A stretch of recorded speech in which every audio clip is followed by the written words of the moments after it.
Jude, poetry.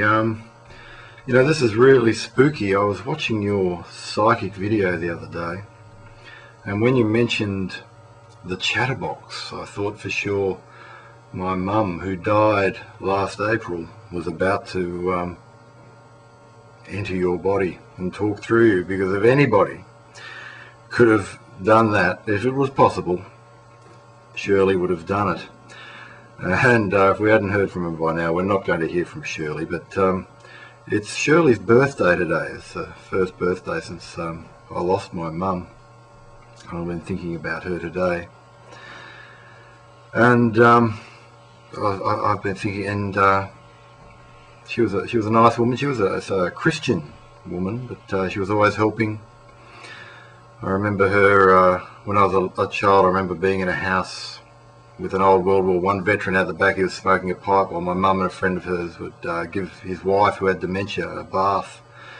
And it was pretty hard, a lot of screaming, and it was pretty full-on stuff. And my mum was like that. She also founded the kindergarten in the town we lived, helped found the library. She loved literature, and she loved knowledge. And I've been thinking a lot about the creationist debate lately, since I've been on YouTube. And I remember before I started school, I was with Shirley one day, and I must have asked her the question, where do we come from? And she told me about Charles Darwin, and told me about evolution, and she told me about creationism. And she also told me about a debate, and she had a debate in a book. I don't know which debate it was, but it was certainly, I remember her reading it and laughing a lot. I said, "What's the truth?"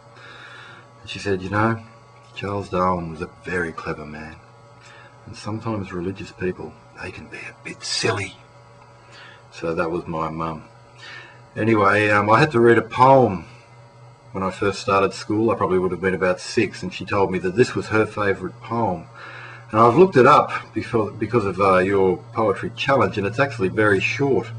So I'm not sure if it was her favourite poem or whether she was just going easy on a very young boy. But I remember reading it at school, and Ruth Bevington cried.